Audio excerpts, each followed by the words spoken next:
Hey there, my name's Monica and I'm 35 years old. I just got the best revenge on my superficial ex-husband, and I thought that I'd come on here and share my story with anyone who'd want to listen. Just for some background, I met Zach through a work colleague of mine when I was around 24. At this time, I was struggling a lot because I had just moved to an entirely different state for work. I was away from home and my family and friends. As a result, I barely ate or slept, which made me lose a lot of weight. Now, I wasn't unattractive in any way, but the weight loss seemed to have made me appear even more attractive because suddenly I was turning heads wherever I went. And that only made me feel worse because it made me feel like I had been ugly before. Anyway, I had a friend at work who told me that she had an attractive friend who was looking for someone. Now, I'm usually very shy when it comes to dating and whatnot, but I was feeling really low, so I figured that a good date might cheer me up. So I agreed to date with her friend, Zach, and she was not lying when she said that Zach was attractive. We hit it off really well, and that one date turned into one more and then another until we became an official couple.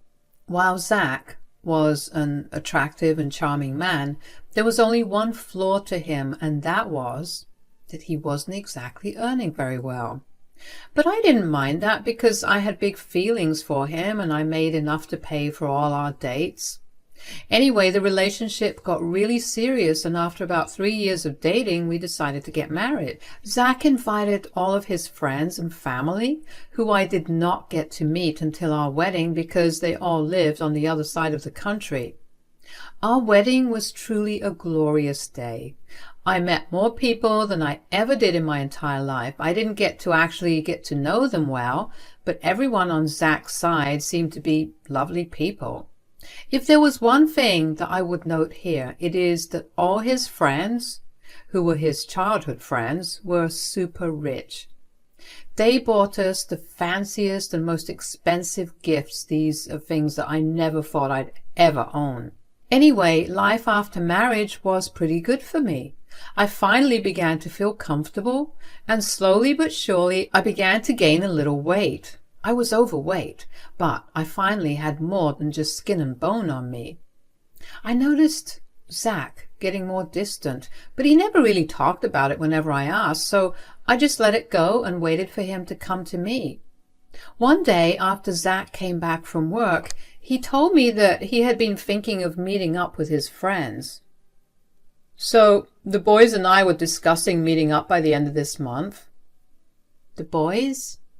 You know, my friends that I invited to our wedding, the ones that got us all those fancy gifts. Oh, yeah. Oh, that's nice. Where do you plan on meeting them?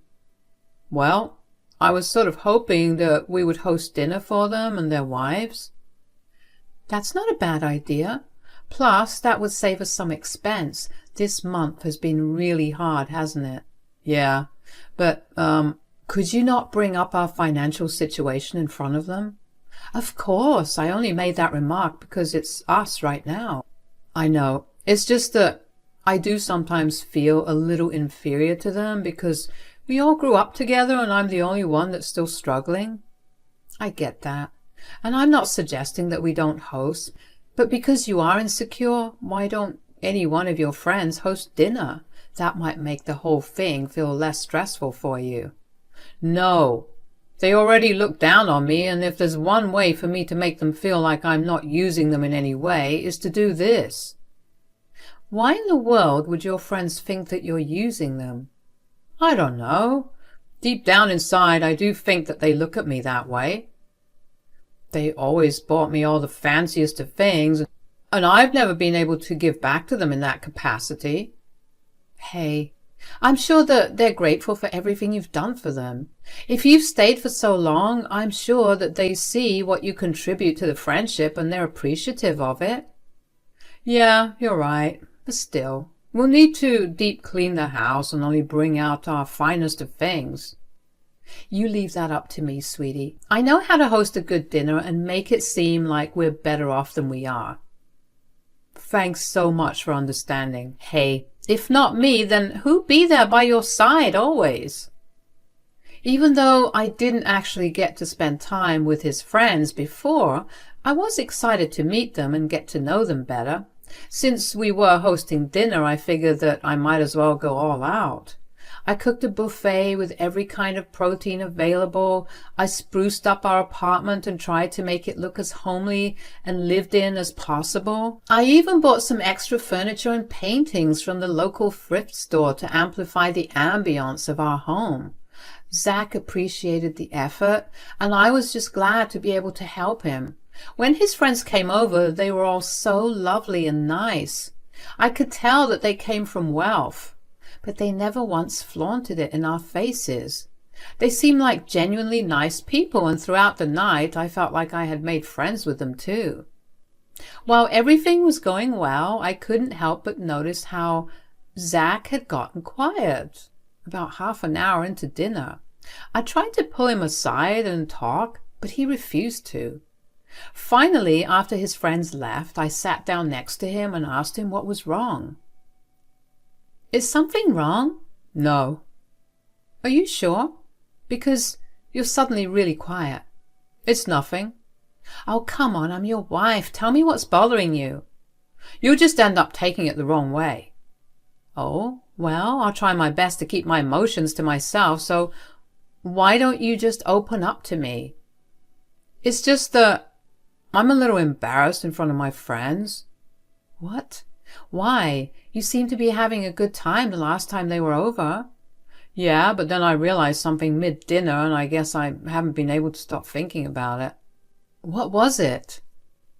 I just realized that all of my friends have such pretty wives, and I have, well, you. Excuse me? See, this is exactly why I did not want to tell you anything. I know I agreed to keep my emotions in check, but is there a right way for me to interpret this? Look, it's just that all of them live such luxurious lives, and it makes sense that their wives are such beautiful women. I'm nowhere near as rich as them, so I guess it makes sense that you're my wife. I mean, it is embarrassing, but it's something that I can't change, I guess. You do realize that I look haggard all the time because I'm always working to keep us afloat. You refused to find a better job, and you rushed into buying a house when you were younger, so all our money is going into paying the mortgage. Yeah, sure, of course. You have a million excuses for why you look shabby and ugly at all times. I asked you how I looked before that dinner, and you told me I looked beautiful. Of course you'd look beautiful until I saw those beautiful women. You know what? I think that this is just a bizarre conversation, and that our emotions are running too high. Let's just have this conversation later on, when we've calmed down. I grabbed a bag, threw in a few of my clothes and other essentials, and made my way over to my friend's house. I managed to hold in my tears until I got to her house, but as soon as my car was parked in her driveway, the tears poured down. I couldn't believe the way that Zach saw me. I worked so hard for both of us. I gave him everything he ever wanted, and never minded when he never thanked me for it or never returned the same affection. I loved him so much, and he just saw me as some ugly creature he could not show off like some prized trophy. I felt anger coursing through my veins. I wanted nothing more than to turn around and head back home to give Zach a piece of my mind. But I knew that it would lead to nowhere. So I went to my friend's place, where she welcomed me with open arms and provided me with a shoulder to cry on. I stayed with her for around a week before I finally headed home.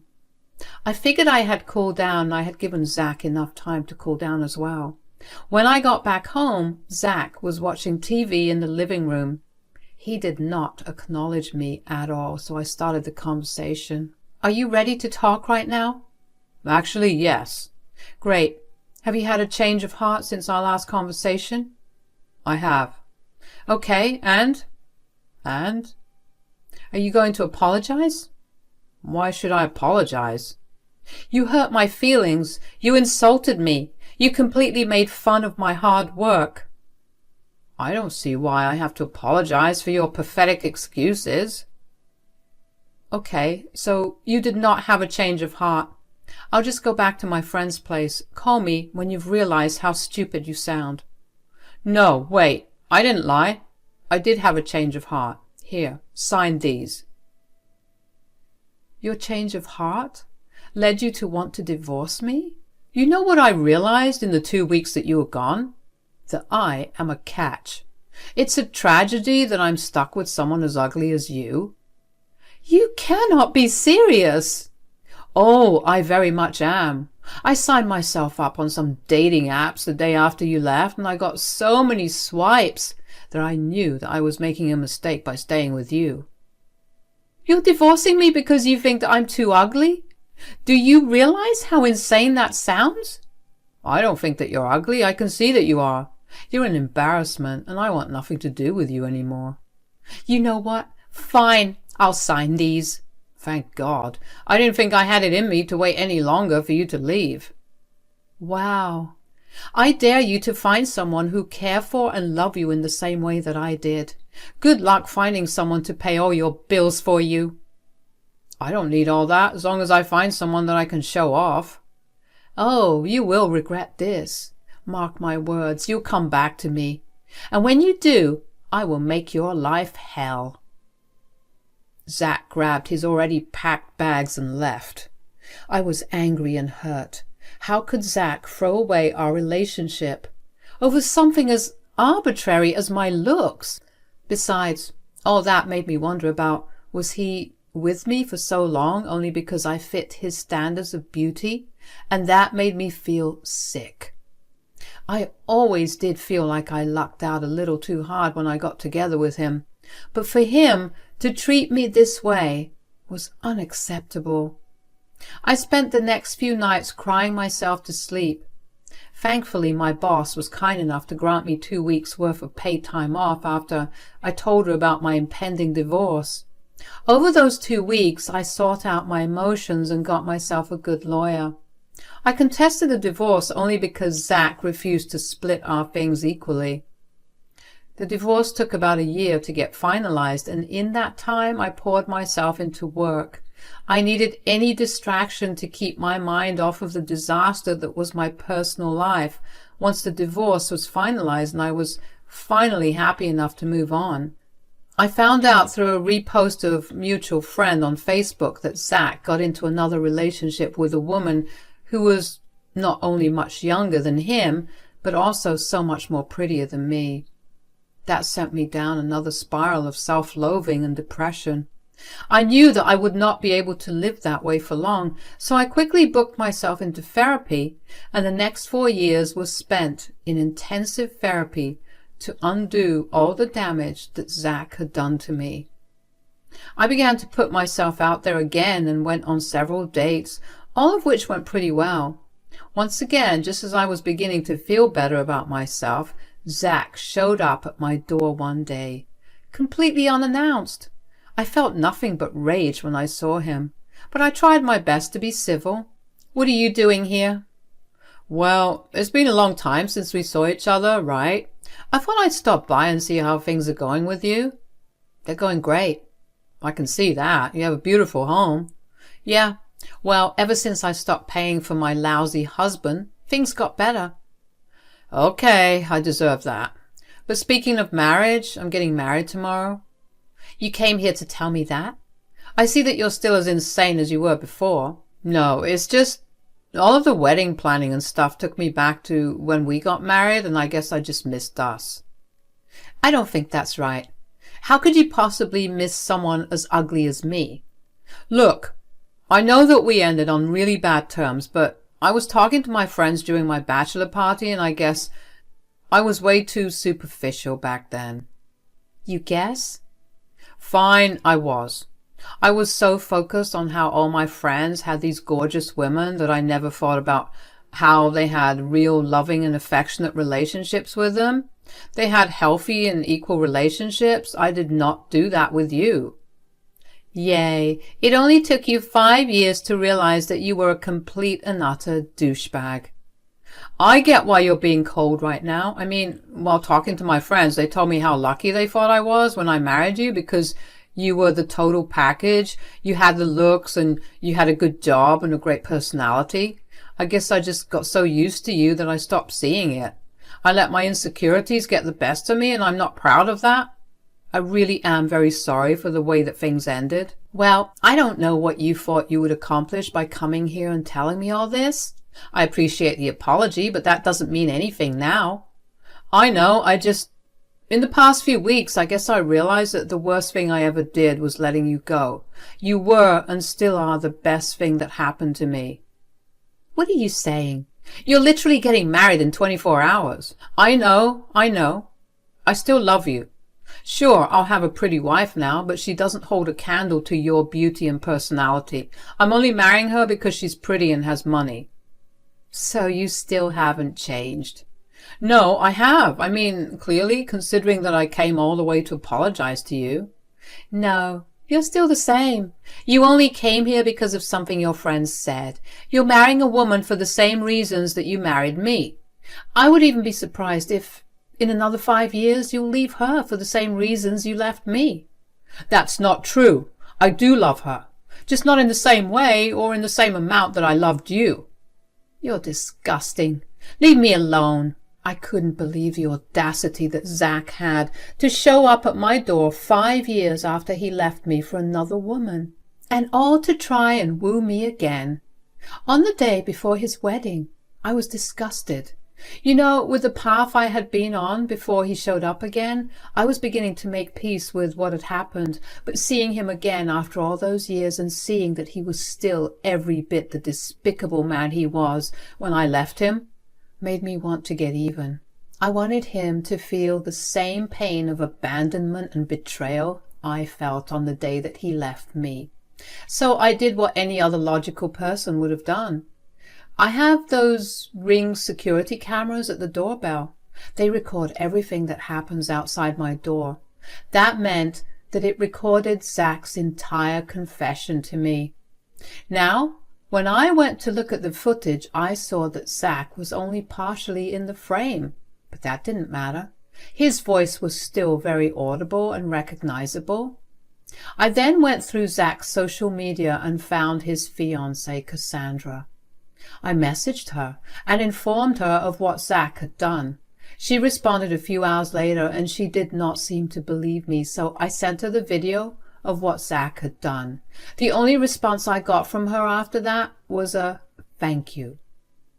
I felt pretty good about myself after that, not only because I was sure that I had ruined Zach's relationship, but also because I knew that I was saving another woman from the same fate I had. I was not going to let Zach hurt another woman in the same way that he hurt me, that was sure.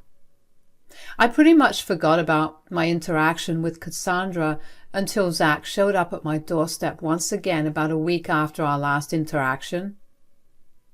I told you to leave me alone. You recorded our previous conversation. Oh, how do you know?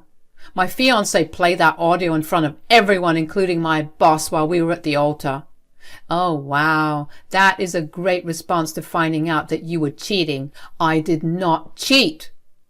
I would think that you telling me that you're still in love with me a day before you got married to be cheating. Who do you think you are? You had no right to meddle in my relationship that way. Last time I checked, you were trying to get back to me. You were egotistical enough to think that I was begging to be in a relationship with you when I had the most gorgeous woman on the planet willing to become my wife.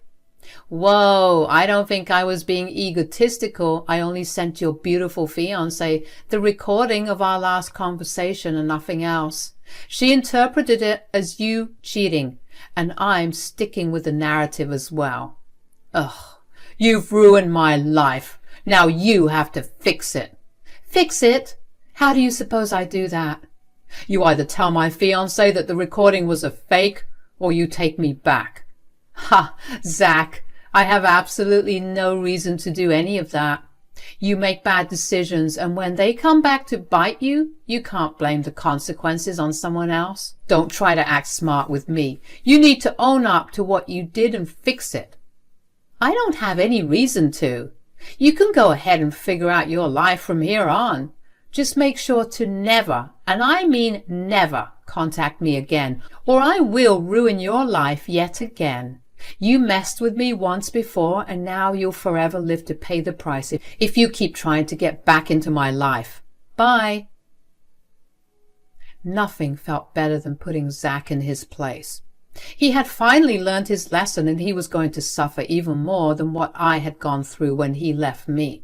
If there was one thing I knew about his family, it was that they were very, very against cheating of any kind.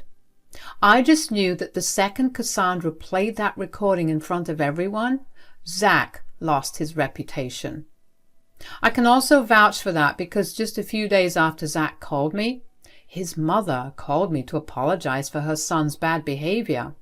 She apologized for never reaching out because it turns out Zach had been spreading lies about me being superficial and controlling.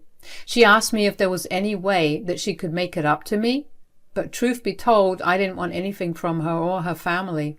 While she was a nice lady, I didn't want to have any ties to Zach.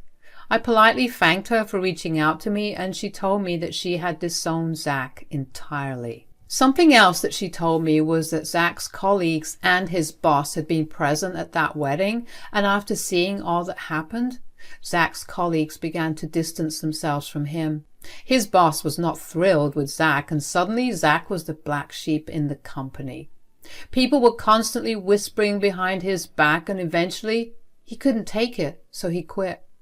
Apart from that, the rich friends that he loved to listen to were so disgusted by his actions that not only did they give him a good talking to, but they also left him. They told him that they did not want to be associated with a man who was so superficial and unappreciative. They also called me to apologize for the way things went, and I told them it was all okay. So as far as I can tell, Zach has no job, no family, no friends. I couldn't be happier about it. I know that makes me sound cold and ruthless, but that was something Zach should have thought about before making me feel bad about who I was and severely underappreciating the role I played in his life. All of this happened a few months ago, and things only recently died down. Of course, Zach did not listen to me and kept harassing me over text, but I just blocked him and moved on. I'm in a much happier and better place. I don't want to let any of the past negativity affect me in any way. I'm only looking forward to better and more positive experiences, and nothing can bring me down. Cheers.